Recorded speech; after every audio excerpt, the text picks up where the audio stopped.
All right, everybody, how's it going out there? Rooster here in Tennessee, roostercb.com, another piece of equipment going up for sale. This one actually belongs to a friend of mine, or he's kind of trading it in. It did belong to him. I'm selling it for him, taking it on trade, however you want to look at it. What he told me about it, as far as what it has in it, I haven't had the covers off, but judging by the output, no reason to not believe him. Two 1446s driving four Toshiba 2879s. It's in a oversized cabinet, and it will come with this power supply. This is just one of the HP power supplies. It's running 14.6 volts, 75 amps. He was using it as a base unit.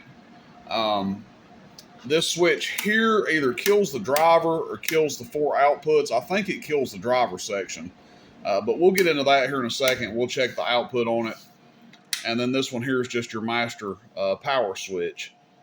But it will come with the power supply. You guys can see my jumbled up wire mess back here. It's got Anderson clips, heavy duty wire coming out of the back of the amp.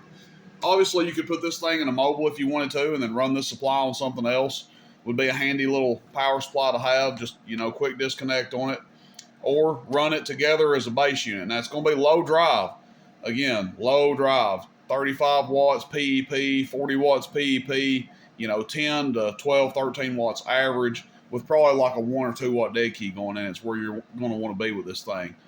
But with that being said, what we'll do, we'll just start from the top. We'll run it on the highest power setting and see what it does, average and peak. It's only running on 14.6 volts, and we're going to hit it with about 35 PEP, 10 watts average.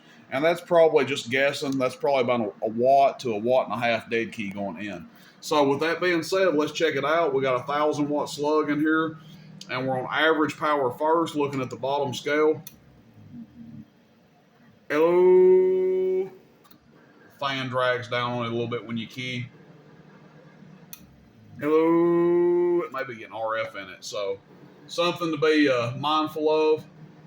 Seems like the fan might be getting a little bit of RF in it. Probably just needs some more ferrite added to it because it's choking it down quite a bit. But this thing's doing a ton of power.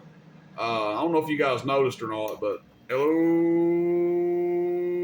almost 600 average, about 550, 575 average, and then PEP, hello, audio, over 1,000. So what I want to do to give it a firepower rating is put the 2500 in here. So we got a 2500 sitting off to the side. Show you guys there as I stay zoomed in.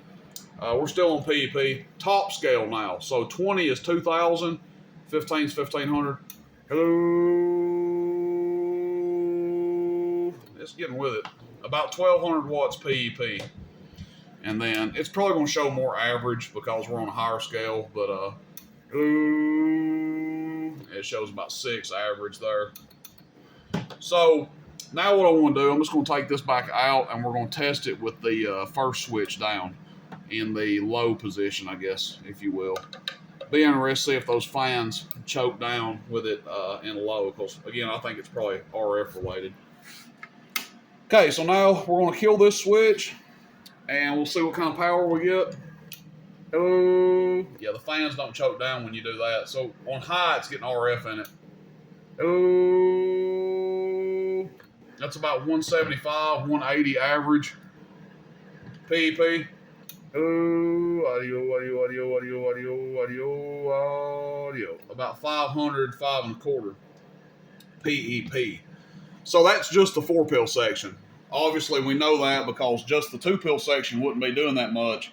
Just the 4-pill section with this radio, that's what it's doing. So, what about this amp? Well, it's a freaking powerhouse for one. It's really getting with it. Two 1446s, 42879s. This thing's probably screams over the air. The fan probably needs some more ferrite wrapped around the leads on it, the power cables on it, because it seems like it's getting ferrite in it, or getting RF in it. So may even consider putting a different fan in it if you get this thing. Something to be aware of. Again, the sale is for the power supply, the amp. It's everything you see sitting in front of you right here. So you get the power supply and the amp with it. On the back, very faintly you can see underneath it's labeled, but this is your out over here on the right.